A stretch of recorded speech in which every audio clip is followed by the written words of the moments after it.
Radio Equinox, la chaîne du peuple. La chaîne du peuple.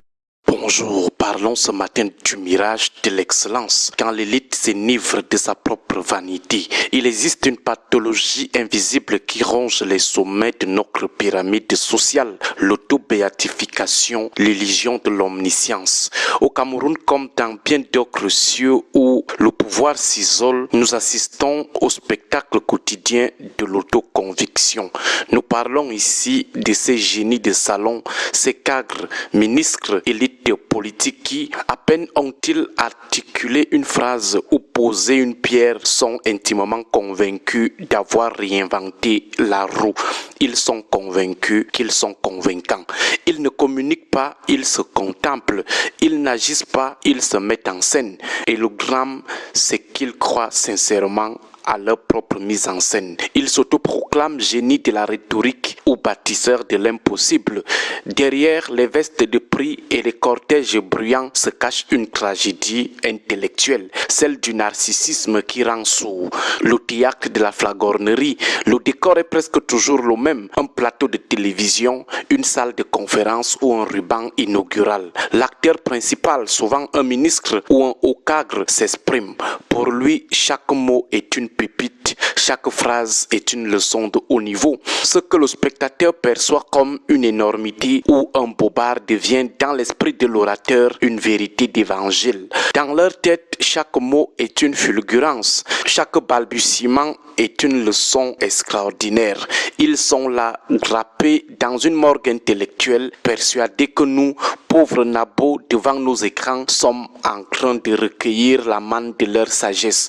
Pourtant, devant ce cirque en sourdine, le peuple et même leurs propres collaborateurs sournois ou courtisans esquissent un sourire. Pas un sourire d'adhésion, mais un sourire de pitié. Le spectateur se demande, mais quel est donc ce bobard qu'il nous sert avec autant de zèle? Eux ne l'entendent pas, ils sont sourds, protégés par une muraille de collaborateurs parasites qui, tels les renards de la fable, leur jurent qu'ils sont des phénix. Ce type de cadre de la République ou d'élite politique, à force de s'entendre dire qu'il est le plus beau et le plus intelligent, il finit par confondre la politesse ou la peur de son auditoire avec une adhésion intellectuelle.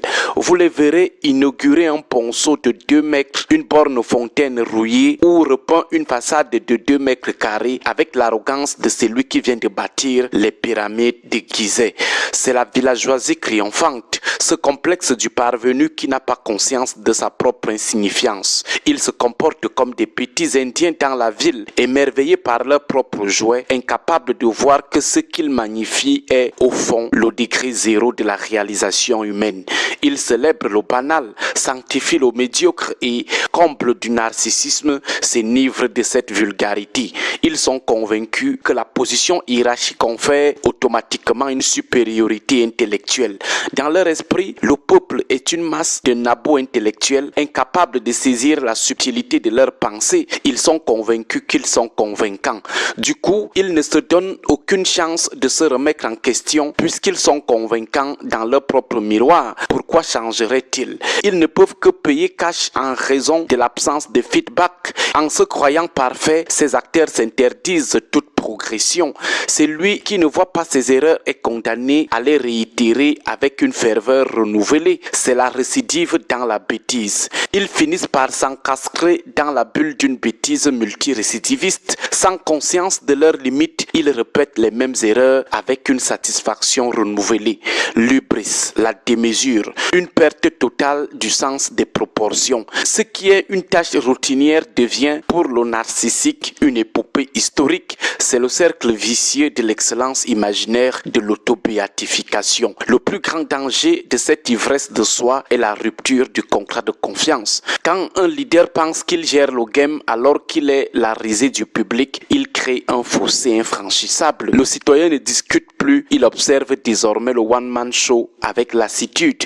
Porter une veste ne rend pas l'argument plus solide et le silence de celui qui écoute n'est pas toujours un consentement. C'est parfois le signe d'un mépris trop profond pour être exprimé. Le silence que certains prennent pour de l'admiration n'est souvent que la pudeur de ceux qui ne veulent pas vous dire en face que vous êtes nu. Le public n'est donc pas toujours dupe. C'était juste là une petite sociologie des parvenus. Agréable journée à tous. Que Dieu et nos ancêtres protègent notre nation.